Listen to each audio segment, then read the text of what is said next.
50 জনের উপরে আমার চোখের সামনে হেলিকপ্টার দিয়ে অ্যাম্বুলেন্স দিয়ে পলিথিন দিয়ে মুড়িয়ে মুড়িয়ে ওদেরকে নিয়ে গেছে।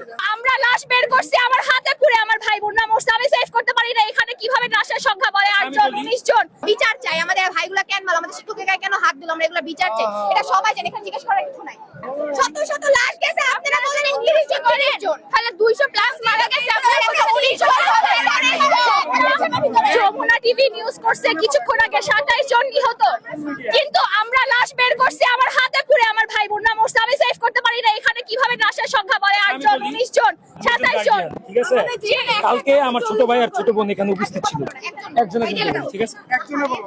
যখন অগ্নিকাণ্ড ঘটে, বিমান দুর্ঘটনা ঘটে, আমি আমার বাসা পাশি 10 মিনিটের রাস্তা, আমি প্রায় 1:50 এখানে উপস্থিত হয়েছি। আর্মিরা আমাকে ঢুকতে দেয়নি, তারপরে যেভাবে হোক আমি ভিতরে ঢুকেছি।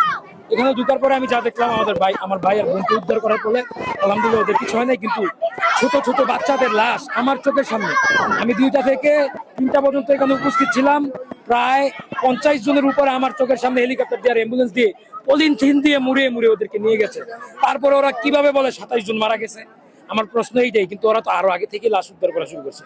কালকে এখানে ওয়াকারুজ্জামান সাহেব আসছে, উনি আসার পরে আর্মিরা কেন অসুস্থ হয়ে গেছে।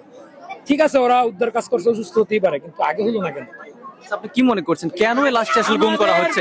মনে করার কিছু নাই, আমাদের গুম করা হচ্ছে কেন, লাশ আমাদেরকে বুঝিয়ে দেওয়া হচ্ছে না কেন?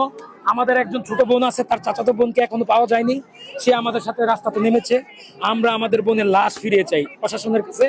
আমরা শুধু একটাই দাবি, আমাদের প্রশাসনের লাশ ফিরিয়ে দেখ, আর এটা সঠিক তদন্ত হোক আর বিচার হোক। মিনিমাম 100 প্লাস 200 প্লাস একটা সেকশনে 30-40 জন স্টুডেন্ট থাকে। একটা প্লেন যদি পুরো 2টা সেকশন গেই করে দেয়, কিভাবে 100 প্লাস স্টুডেন্ট মারা যায় না?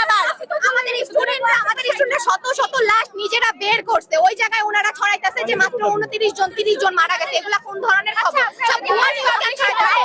তারপরে কেন লাশ বের করা হবে? আপনারা একটা জিনিস, আপনারা যখন সঠিক তথ্য দেওয়া দিতে গেছে যমুনা টিভির কাছে, তখন আমাদের স্টুডেন্টরা, শিক্ষকরা যখন সঠিক তথ্য দিতে গেছে, তখন আমাদের শিক্ষক এবং স্টুডেন্টদের গায়ে হাত দেওয়া হয়েছে। আমাদের স্টুডেন্টদের গায়ে এবং শিক্ষকদের গায়ে কেন নির্যাতন করা হয়েছে, সঠিক তথ্য সবাই জানবে, জনগণেরও। আপনি কি ভিডিও ফুটেজ দেখেন নাই? আপনি কি বাংলাদেশে ছিলেন না কালকে? সঠিক মিডিয়া, আপনারা সবাই জানেন। ঠিক আছে, তারপরেও তো সবাই দেখছে, এটা তো বলতে বাধা নাই, এটা সবাই জানে।